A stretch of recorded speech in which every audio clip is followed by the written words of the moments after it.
So we are talking about the self and time, which is obviously an interesting subject.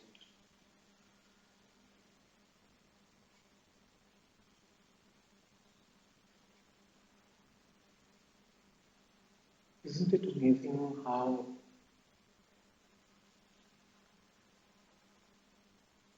our lives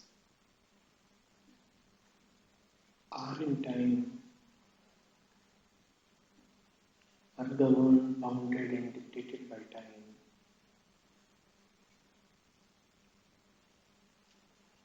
Time seems to be the very stuff of living.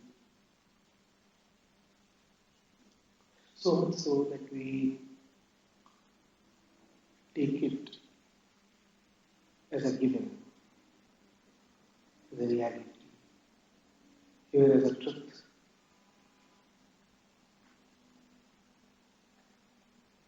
It appears so clearly obvious that there seems no point in inquiring about it, in questioning it.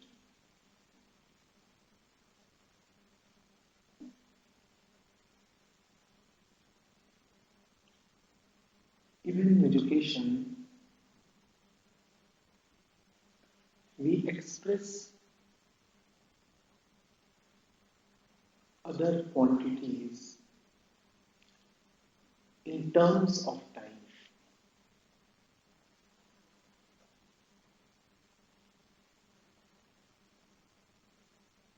Be it power, force, distance, movement.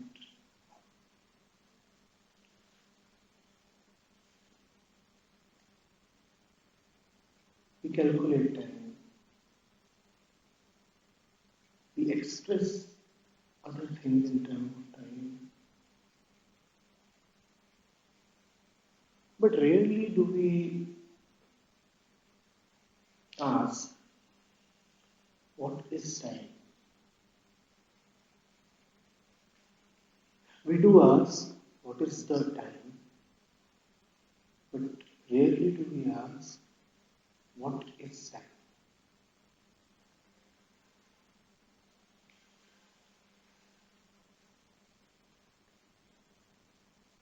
Now, is there anything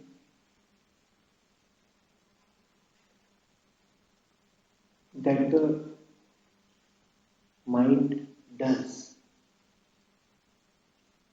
which is independent of time?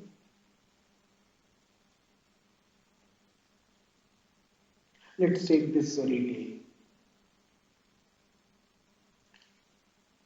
Beginning today morning. Look at all that the mind has done, subtly, closely, in terms of instincts, thoughts, and actions. Is there anything which is short of time? Is there anything that could have happened without time? Is there anything that you have conceived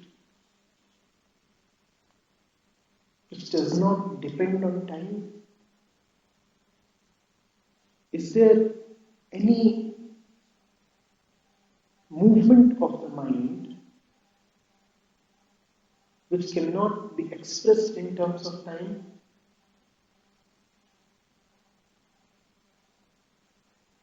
We are talking about your mind, my mind, the mind of entire humanity.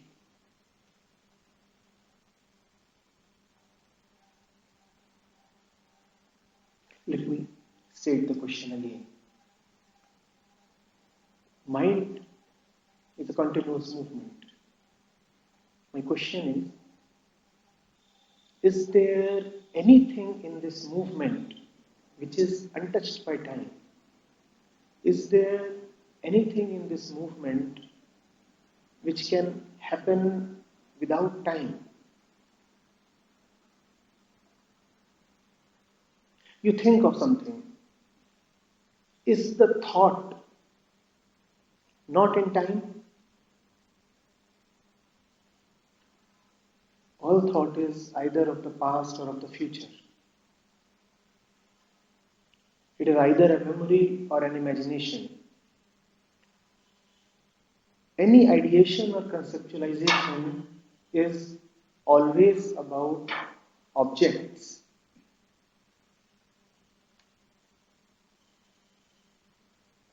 Can there be objects without time? Alright. It's simpler when we say that there can be no objects without space, right? That seems intuitively easier to grasp. That there can be no objects without space. Can there be space without time? Can there be space without change? Don't just agree with me. Go into this. Can there be space without change? Yes? Is it possible to have space without change? Even if it is there, will not remain. Because to realize space in your language, you require to be different from space, and that itself is change.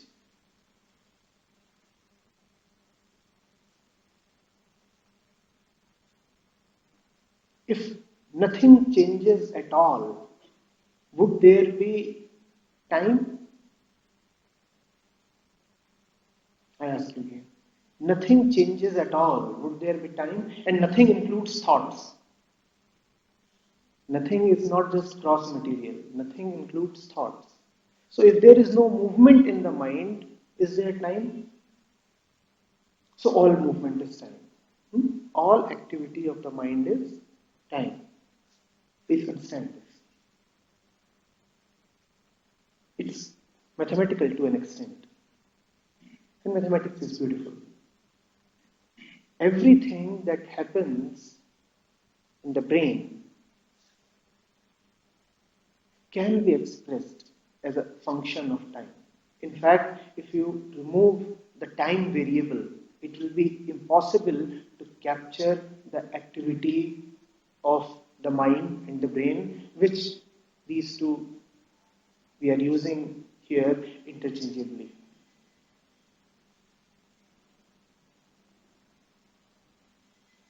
Are we getting this? Alright. So, this mind, which is limited by time, this limitation we can also call as facilitation, because time seems also be with the mover of mind. So in the usual sense of the word, it appears as if time enables the mind, but I am calling that as a limitation. So this time, this mind, which is limited by time, how can it proceed to understand time? You see, I want to understand something. And the very apparatus that I have to understand is dependent on what I want to understand. Is that not our situation? I want to understand time. The Narayana Upanishad says, Naham kalasya ahmeva kalam. I want to understand time. But what do I use to understand time?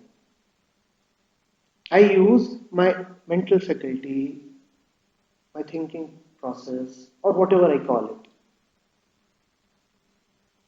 my analytical prowess, my intellectual capacities.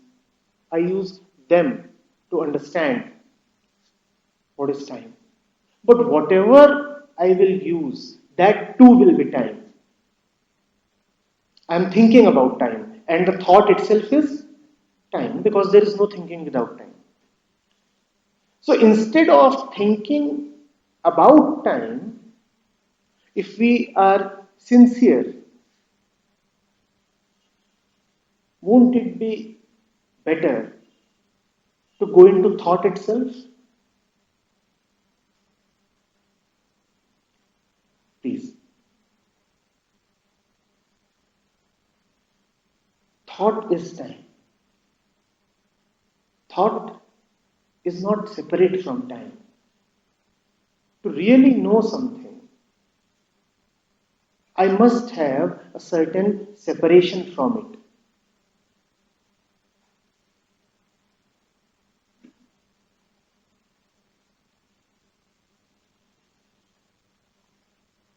Is it not better to go into the mind itself, the process of thinking itself? Is it or is it not? So, here we are, mind beings. Mind beings who do not exist in their own I,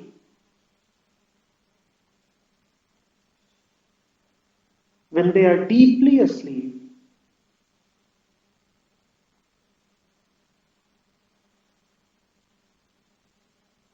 absent-minded, or comatose.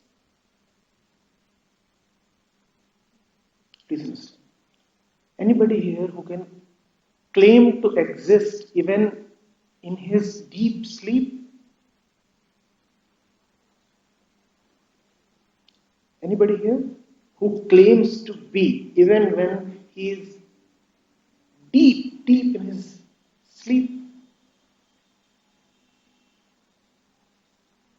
So such is the power of thought that our very existence in our own eyes, and when I say our own eyes, I only mean in our own thoughts. Our own existence in our own eyes depends on thinking.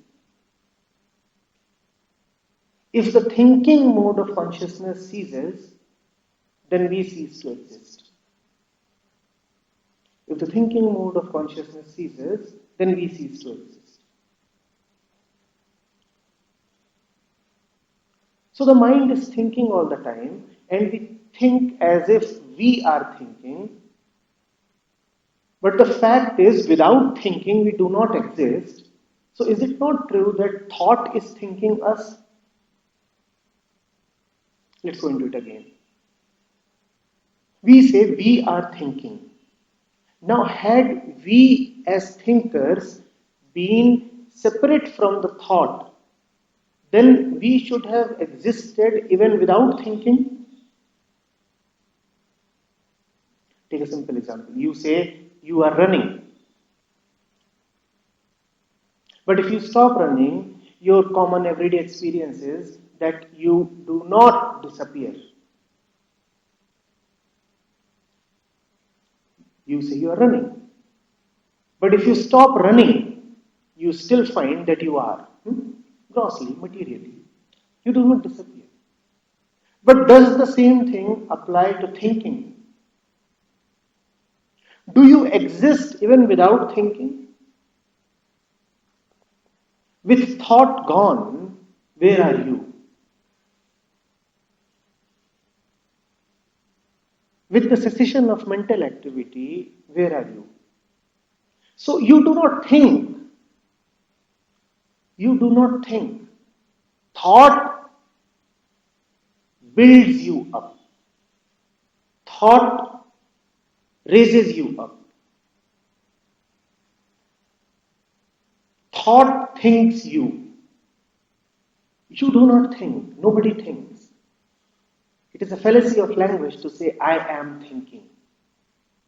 For there is no thinker really separate from the thought.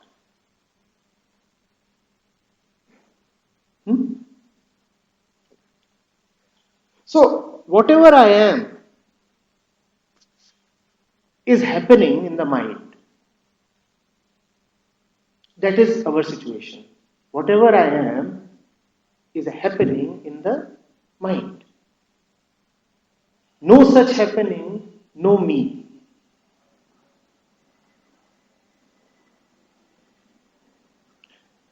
We want to understand time. We said it's impossible to understand time without understanding the mind that thinks. Time really cannot be objectified. So we are going into the whole thing about thinking. So there is this mind which is always thinking, and as a result of thinking, we cannot even call it a result because it is happening along with the thinking. Hmm? The whole universe comes into being. The I comes into being. The me is there.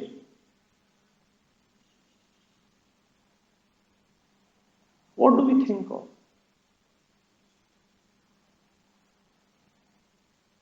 What do we think of?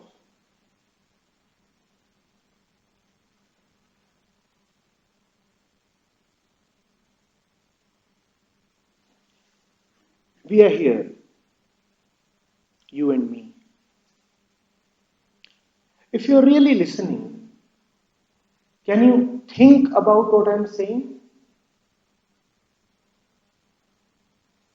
We are going into the question of the content of thought. If you are really listening, can you think about what I'm saying?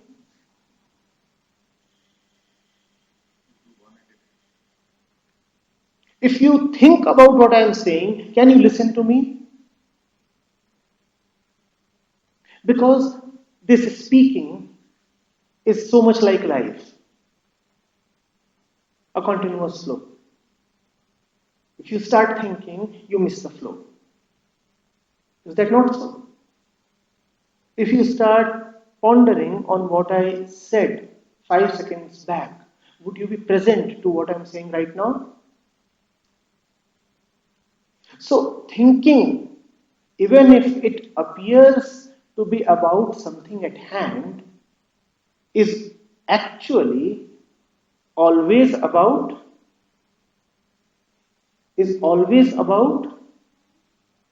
yes, the past or the future. Thinking itself is dependent on time and raises time, creates time. So, what then appears to be the whole business of movement of mind? The whole business of movement of mind is to generate time. Hmm? Do not listen to the speaker. If you do not listen to the speaker, then you're thinking. And if you are thinking, then you have gone into the past or the future. That is what the mind does it not? It may go into some object. And where is that object? It is in space-time. It is wondering about something. And it always wonders, remember, about something. That about is an object. That something is an object. So it has gone here and there. So whenever there would be mental activity, that mental activity would pertain to time. And remember that time is never now.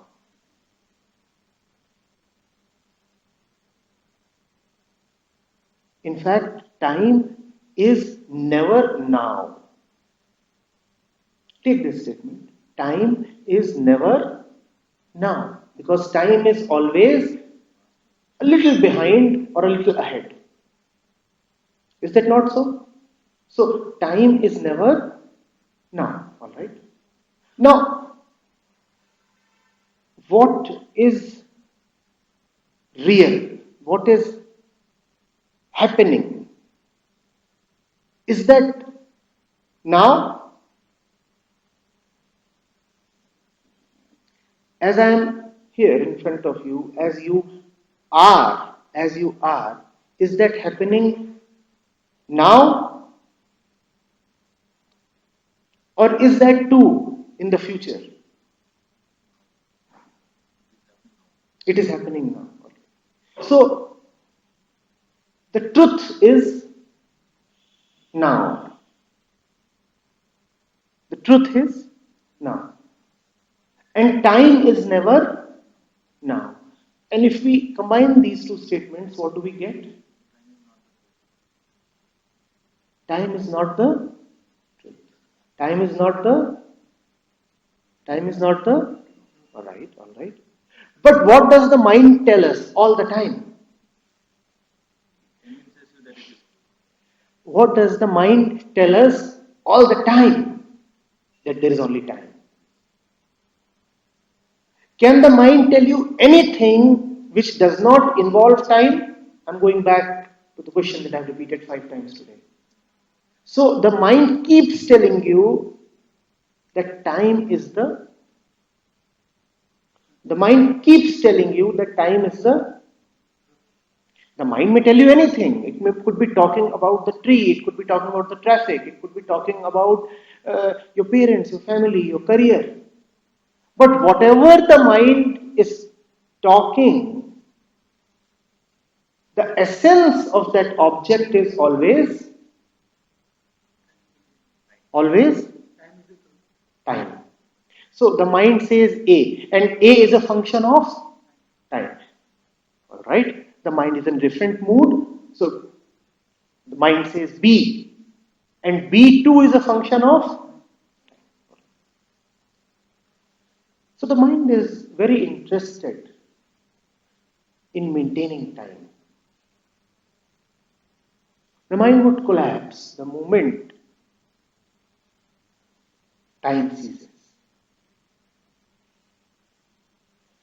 But we have been brought to something interesting, that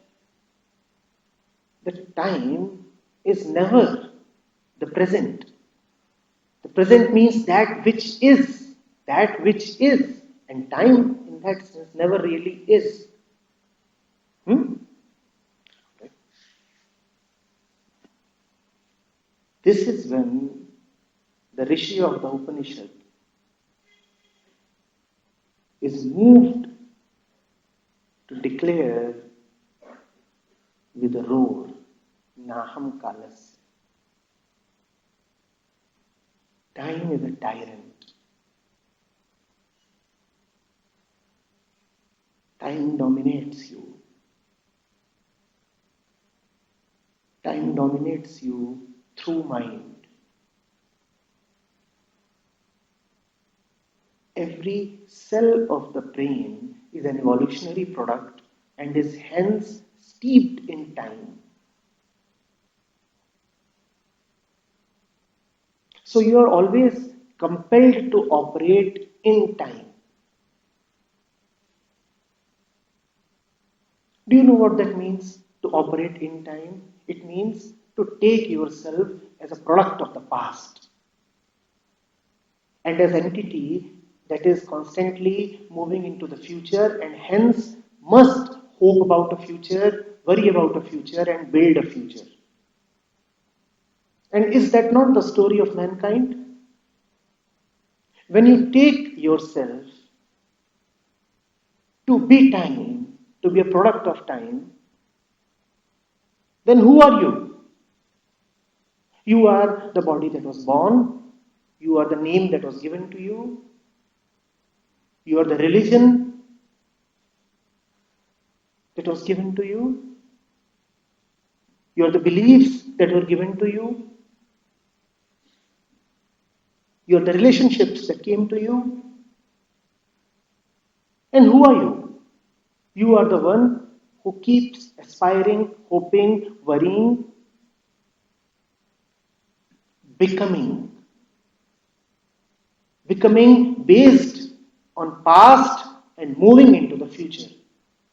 Becoming that is dependent on time and would only keep generating more time. Is that not so? That is the tyranny of time. The mind is never empty of it. But miracles too happen. This declaration of the Rishi is such a miracle. Naham kalasya. I do not belong to time. I do not belong to time. That unfortunately is not the story of most of us. Most of us take ourselves to be belonging to time, don't we? If I ask you, tell me something about yourself. Can you tell me anything which has not been given to you by time? And that is the ultimate proof that we take ourselves as belonging to time.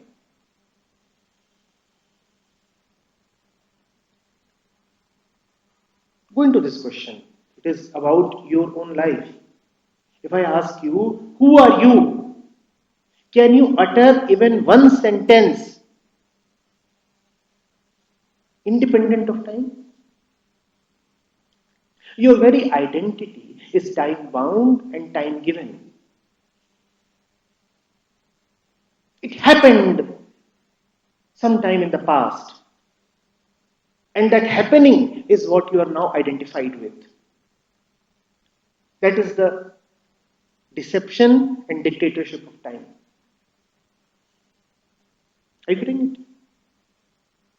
That appears to be normal and natural to most of us, but don't forget, we just said that what is real is not in time. Did we not say that? Then how is it possible that the moment I ask you, who are you, you cannot utter? Nobody can.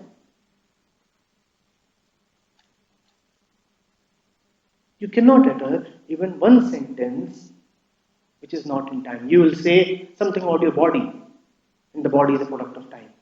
You will say something about your ideology, and the ideology is a product of time.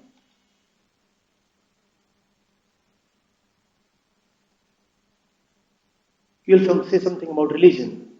You will say something that is coming from your knowledge. And is there knowledge without time?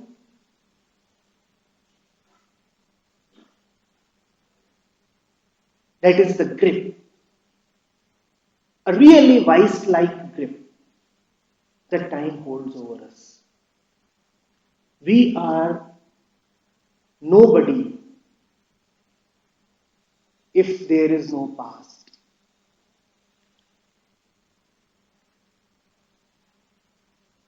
And is that not pitiable? Past is memory.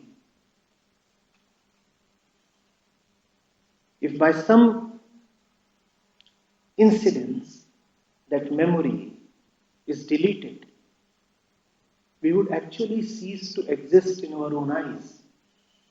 Because whatever we are, our own self-definition is so very dependent on the past. You say you love somebody. And is that love anything in absence of memory? And is it not amusing that with memory wiped out, the love too would be wiped out? Is such a love real, which depends on memory, on knowledge?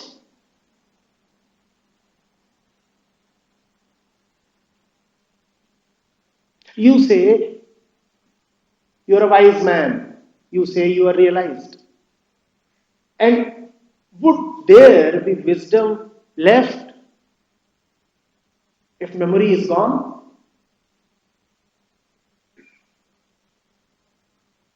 And I'm talking about not only the memory contained in the brain, but also about the memory that is present in every cell of the body. So I'm talking about physical conditioning as well. With all that gone, would your wisdom, realization, or even enlightenment remain? So is that not pathetic?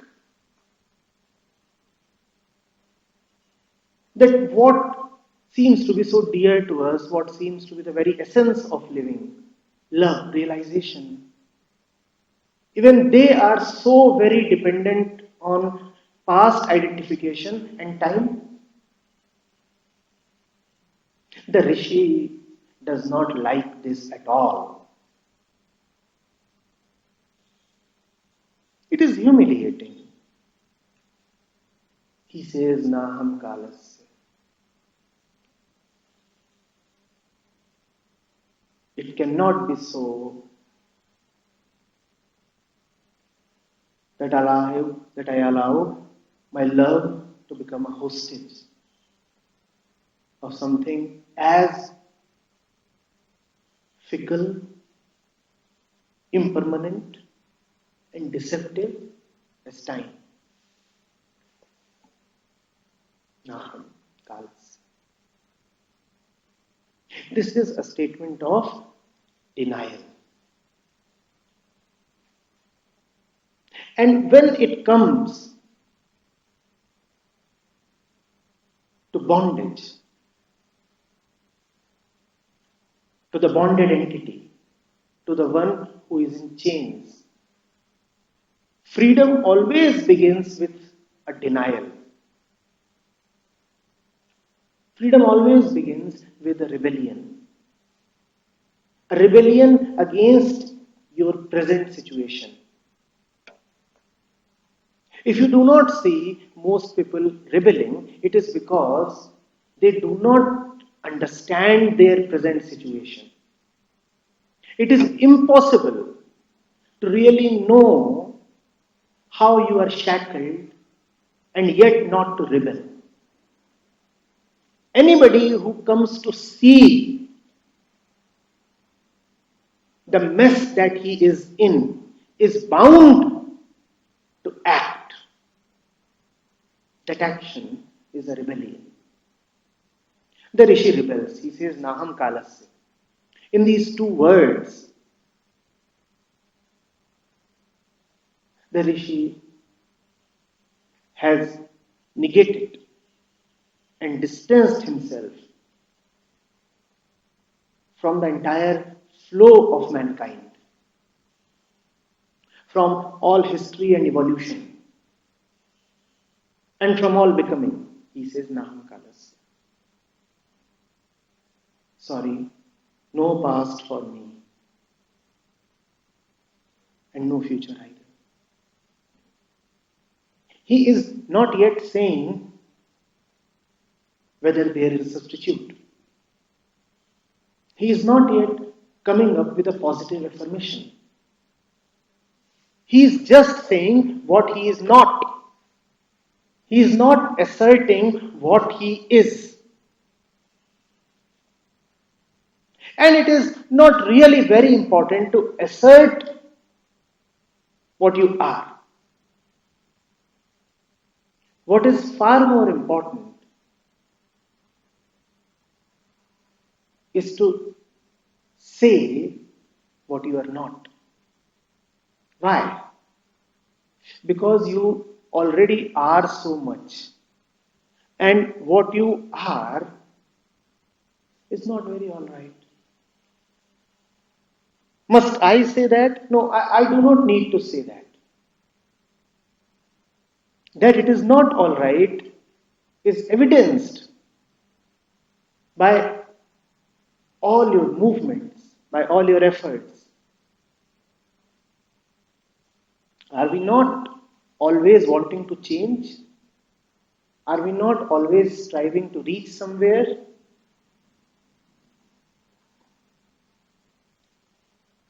Are we always not looking for completion? Anybody who is contented, anybody who is prepared to say full stop, I'm relaxing.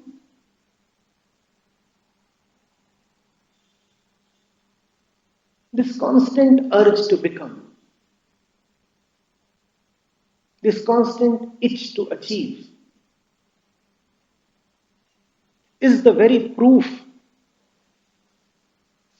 that there is something that is continuously disturbing us.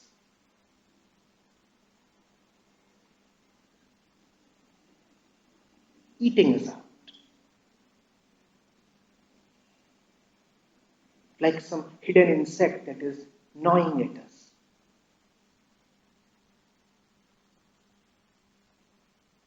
Yes, of course, we have decorated our situation by giving it fancy names.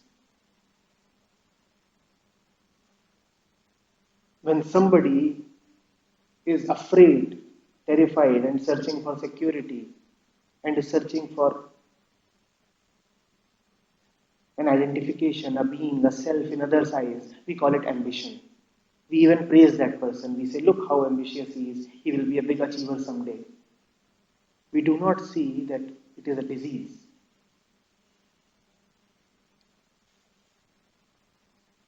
We have started celebrating our diseases, our restlessness.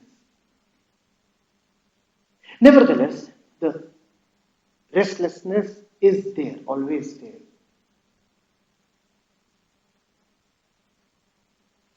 The Rishi rebels. He says, no more of it for me. Why don't we rebel? We don't rebel for some very basic reasons. One, we don't pay attention. We don't pay attention to our own condition. Second, even if perchance, by the virtue of grace, our attention is drawn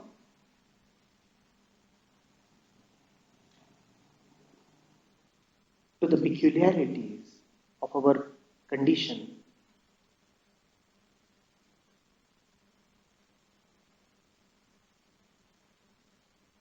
we deceive ourselves through naming.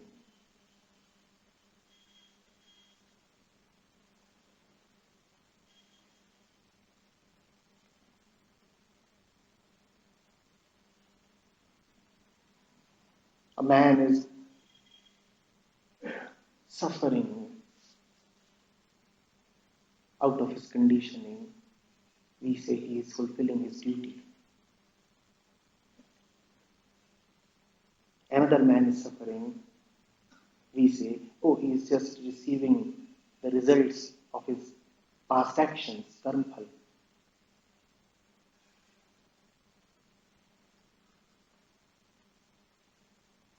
Another man is suffering. We say, oh, he is a martyr.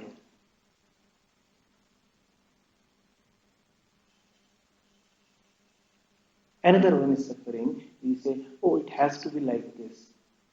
This is life. Don't you see? It is normal. It is happening with everybody. Why do you expect to be an exception?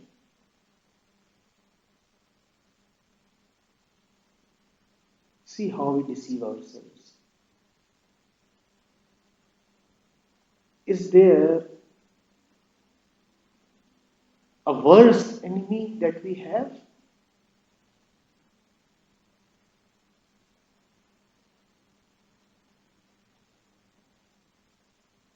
But the Rishi would have none of this.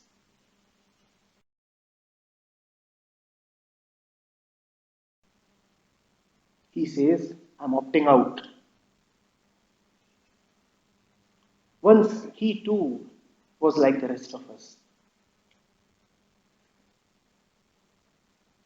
Same flesh, same blood, same birth.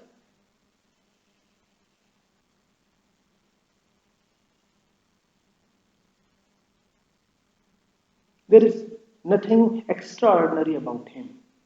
So let that not become another deception. Do not say, oh, but we are mere mortals. The Rishi of the Upanishad is divine.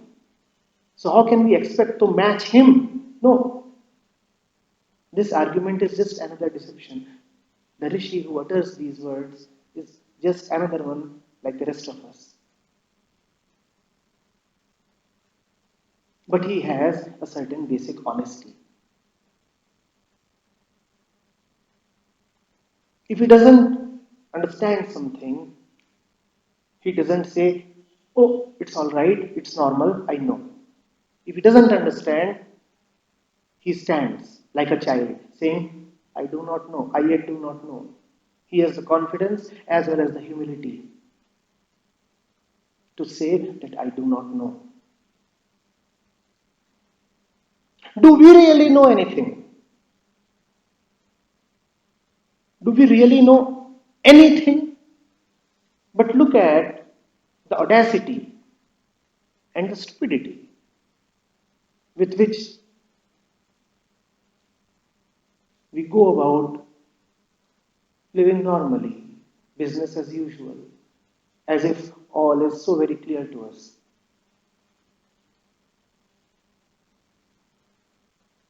Do we know even a blade of grass? Do you know the sky? Do you know these sounds that are coming to you? Do you know yourself? But you keep on living. Not only do you keep on living, you also keep on making the so-called important decisions. Without knowing, we keep on deciding. Without knowing, we keep on acting. Without knowing, we keep on living.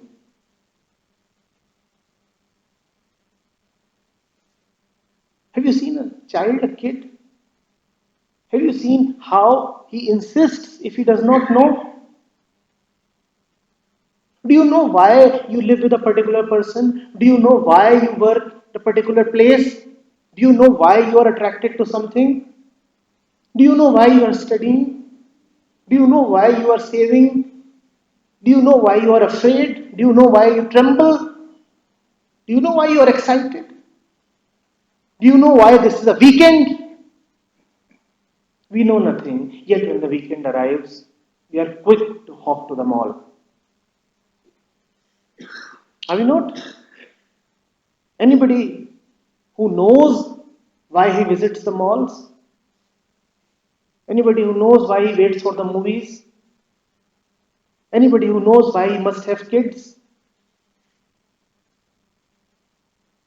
Anybody who knows why he visits the temples? We do not know, but it is life as usual. Another day in the office.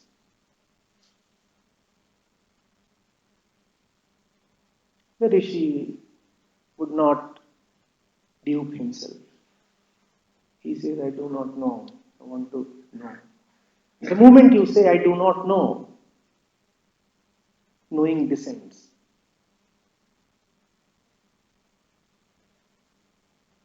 The mind suddenly enters into something that is beyond itself. But for that, first of all, you have to humbly admit, I do not know. Even if it pains you a lot, even if it hurts your notions a lot.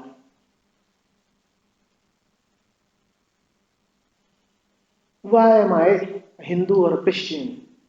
Please know that you do not know. Do you know?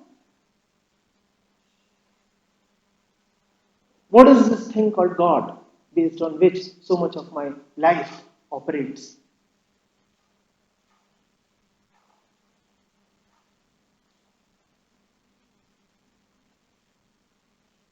What am I seeking? How am I a wife or a husband? What does that mean? What brought me here?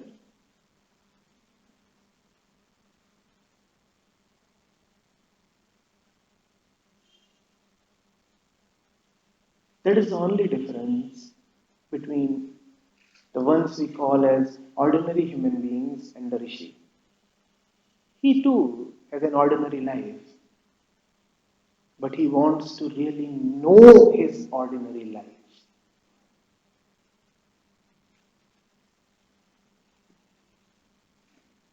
Be with me. That is the only difference between the wisest one and the most stupid one. That is the only difference. Otherwise, there is no difference at all. There is someone who operates like a machine. There is someone who says, it must be so. And there is someone who says, I want to figure it out. If this is the stuff of living, it ought to be known.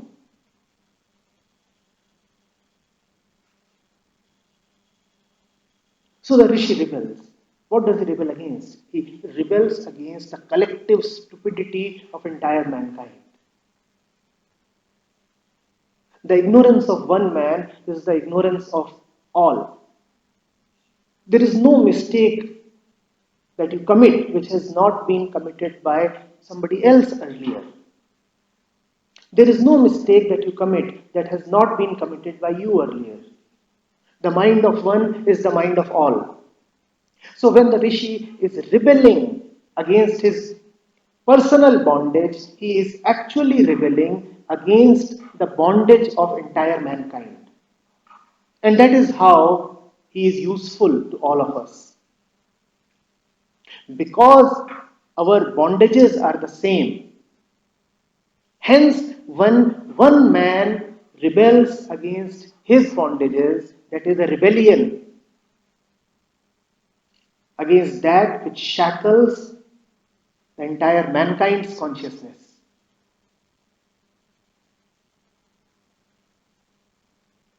He's not yet going out to do social service. He's talking about himself. Naham kalasya. He's concerned with himself. And one must be concerned with himself because what you call as others, what you call as universe, is just what you perceive as others and universe. So before others and the universe comes, you are there already. Without you, there is no other. And there is no universe. So how can you jump into helping the universe without first looking into the fact and the content of this me? The me is the only rightful subject of inquiry. It is the only honest subject to go into. And if you come across a man who is studying about miscellaneous things, science, history, literature, philosophy, politics, economics, without having gone into the me, then he is simply making a fool of himself. And is the world not full of too many of such people who are busy studying about this and that, about the universe, about others, about systems and processes, about ideologies, without having gone into the me that perceives the universe? Don't you find the universe full of such people? The Rishi is not one of them. He says, the universe and I are now different. And even if I say that I am the perceiver of the universe, then how do I talk of the universe when I am not sure that I am perceiving rightly?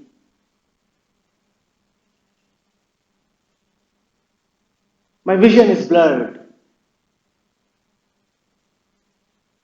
And I am seeing fairies. Should I talk about the fairies? Or should I talk about my vision? But the world is too full of people who are busy writing papers and volumes and books and other intellectual stuff on fairies. They neither have the humility nor the courage to turn inwards and look at themselves.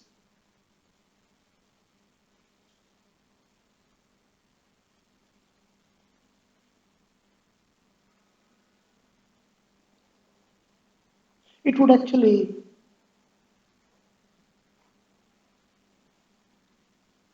be very apt if we just stop at this point.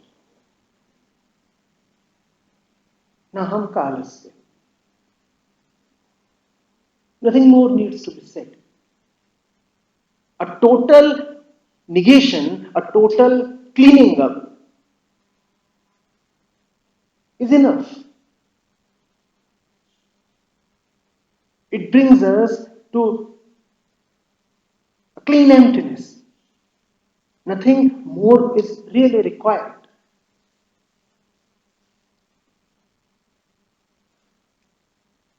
But for the benefit of the mind of the reader, the audience, the Rishi says something more.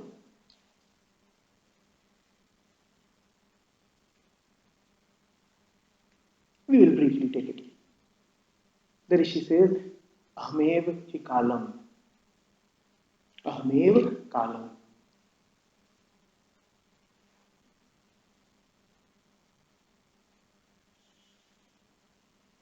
Having totally gotten rid of the stranglehold of time, time which is others, time which is evolution, time which is situations, time which is society, time which is conditioning, having totally denied the power of time over the self, the Rishi now says that time will have to be secondary to self. He says, yes, as far as the senses go, as far as the movement of mind goes, it cannot be denied that time is experienced. In fact, all experience is in time. He says, yes, yes, that message is constantly coming to the mind that time exists, time exists.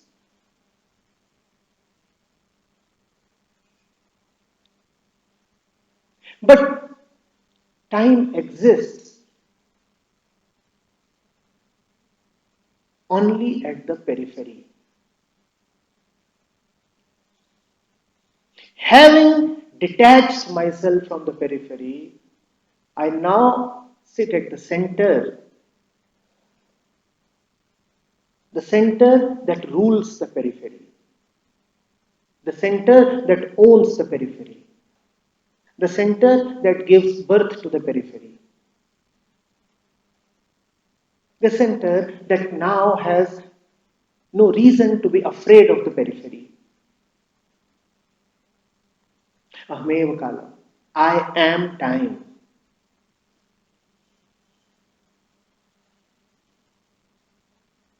I am not ruled by time. I am not owned by time. I do not belong to time.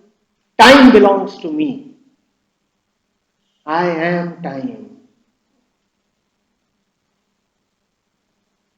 I am the mother of time. Time is not my mother. He has very clearly and categorically gotten rid of the idea that time gave birth to him. He is not one of those who celebrate birthdays and anniversaries. He is not one of those who lives in the impression of age.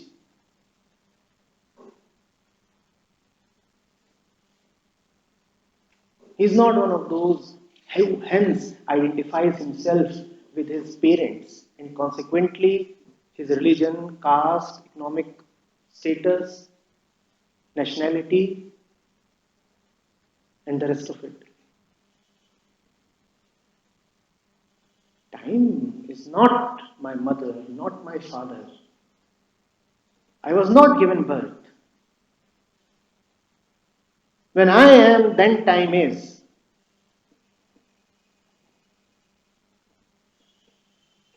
I rule time. And what does that mean? What does that mean? That I rule time. Ahmeva kalam.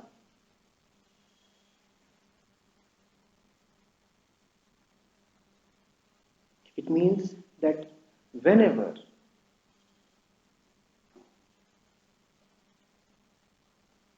there is activity of the mind, the activity is surrendered activity.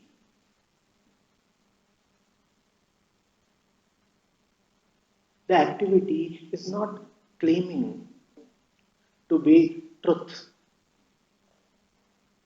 The activity is saying, I am happening. I am appearing to be happening.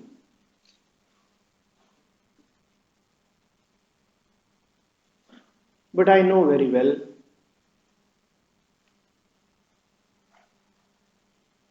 that there is a vast field beyond me. So I cannot take myself too seriously.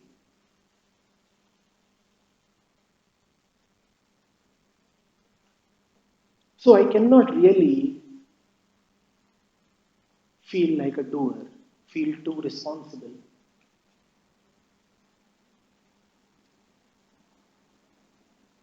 Let it keep happening. I will not move with the movement.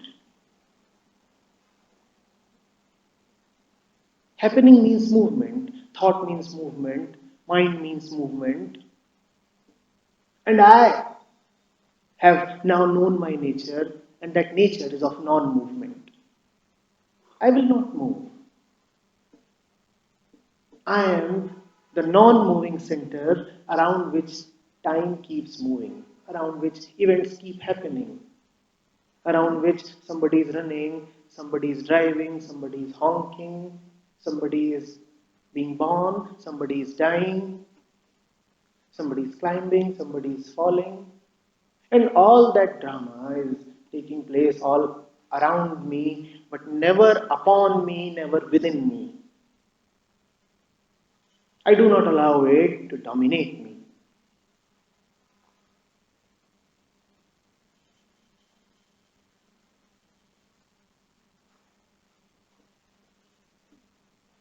Ahameva kalam. Ahameva kalam.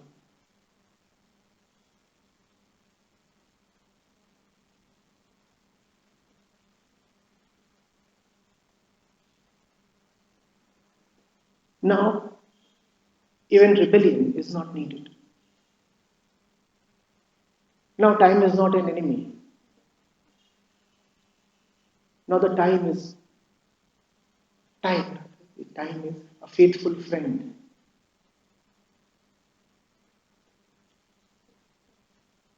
Now, time is a surrendered servant.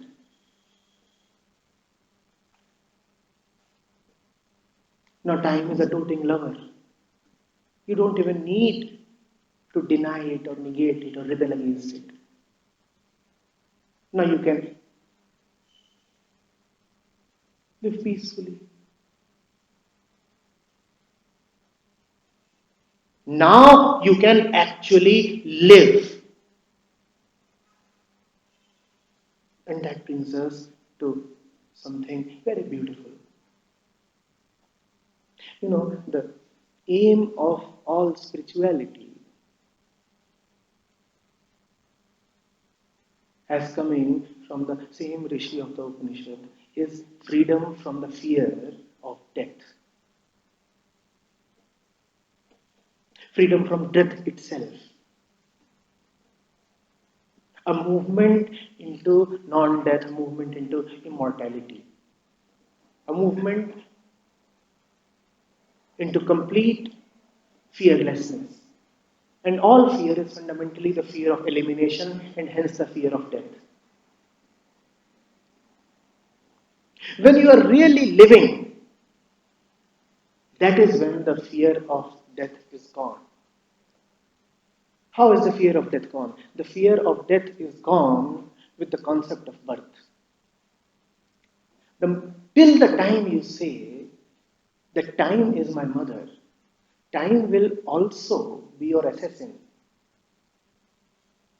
The one who says that he is born will invariably have to die. The Rishi says, I am not the one who is born in time. Time is born out of me. If I take myself to be born out of time, then I am allowing time to keep me afraid always. It will keep me afraid because I see dead bodies around me. All human movement, all human thought, all activity, all progress is actually nothing but an attempt to deny and defy death. Ask yourself, had we not been afraid, had we not taken ourselves to be mortal beings who have come to this earth only for a few years, would we have done all that we do? Ask yourself, had I not been thinking of death, would I still be living in the same way as I do? In fact, those who know very well that anything and everything that we do is in the shadow of death.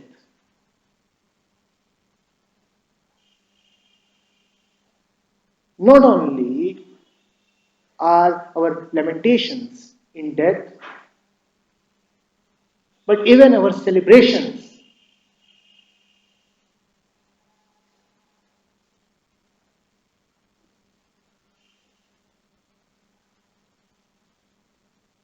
are colored in the black shadow.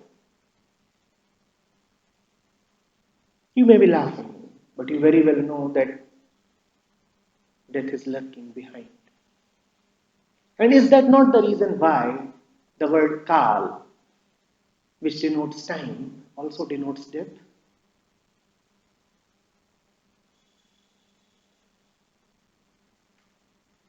Hence, freedom from time is freedom from death. Hence, it is the attainment of sheer immortality.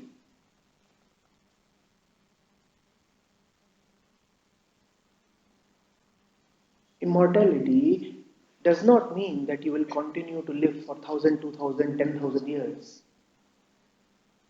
It just means that your life is not being lived in fear.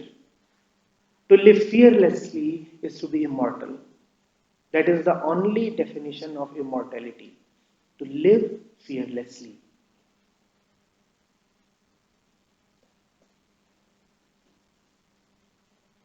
The Rishi is giving us the sutra of immortality. If you do not want to die, then do not take yourself to be born. And to not to take yourself to be born is to not to identify yourself with anything that comes with birth. Not to identify yourself with gender, religion, caste, knowledge, experience, conditioning, anything. The moment you are any of these, you have condemned yourself to terror. And we don't want to be terrorized. None of us.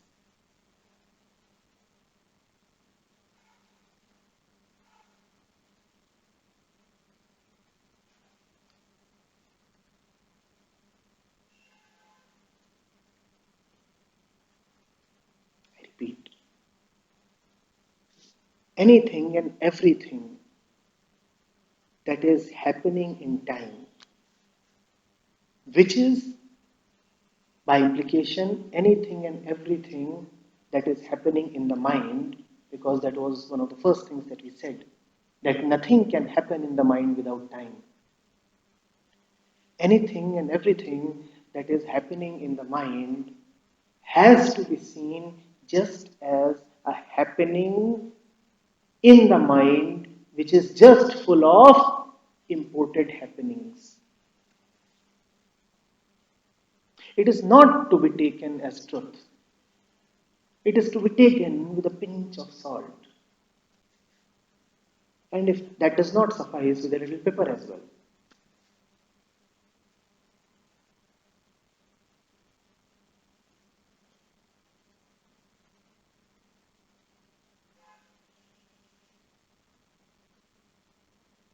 One has to be honest and see whether there is anything here in mind stuff which is really worthy of respect.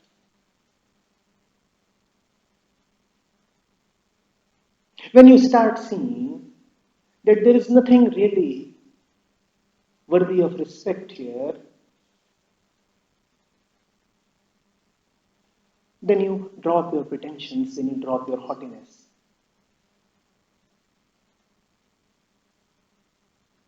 Otherwise, even our humility is arrogance.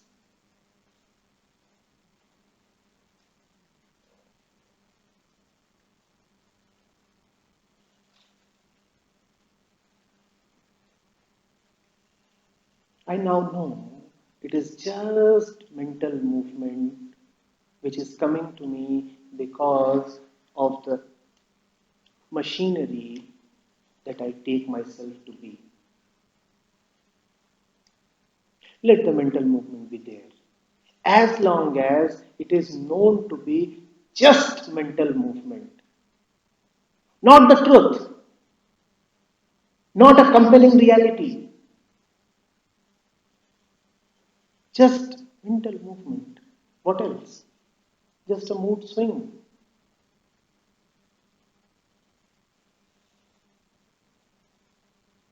A fickle whisk. Nothing else. Dream stuff. Nothing else. So I can play with it. But I can never give it the respect, the reserved position, which is to be given only to the truth. I can never give it the sincerity and the seriousness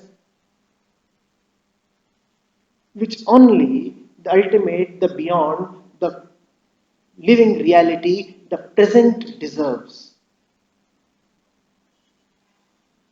And I must specify that it does not mean a dropping of the world. Because what you call as the world is not really there. When you are giving respect only to the truth, then you are giving respect only to the present. And the present is really the world. Now you're really alive.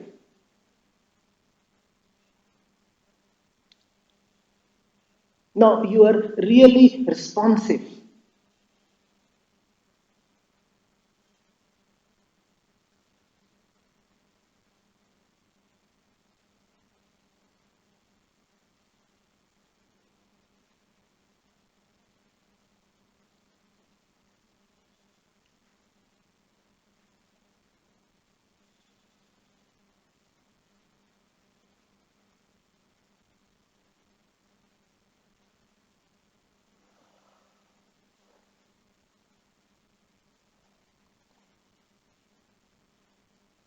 How is it possible to live?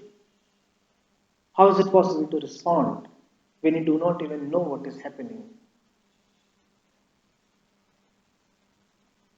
All happening is in the present. And if you are responding via thought, then you are missing out on the happening itself. It's like trying to shoot a bird after the bird is gone.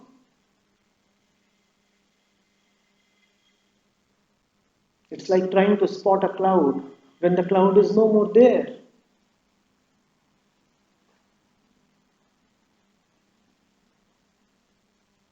But if you are fixated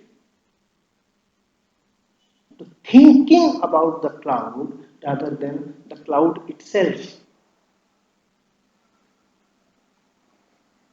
then instead of looking at the cloud, you will think about the cloud.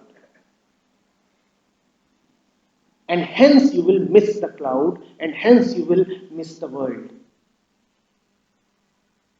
So it must be made very clear that whatever the speaker has said right now is not a renunciation of the world. Those who call themselves worldly actually know very little of the world. They have ideas about the world, but they know nothing of the world. The Rishi really knows the world. Yes, this is paradoxical in a way, but it's a beautiful paradox.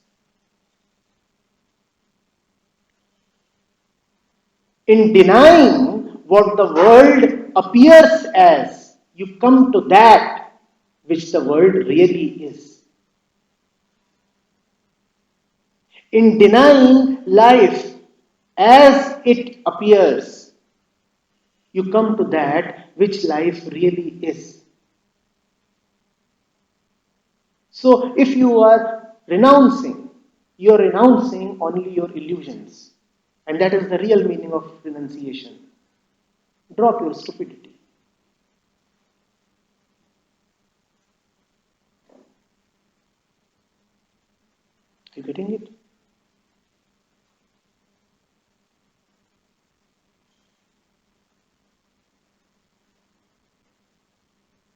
Drop your stupidity. Know things for what they really are. And if you want to know things, you will have to know the place where things appear, and that place is the mind. So know the mind. Know the mind. Having known mind, you have known thought, you have known time, you have known fear, and in knowing all these, you have gone beyond all these.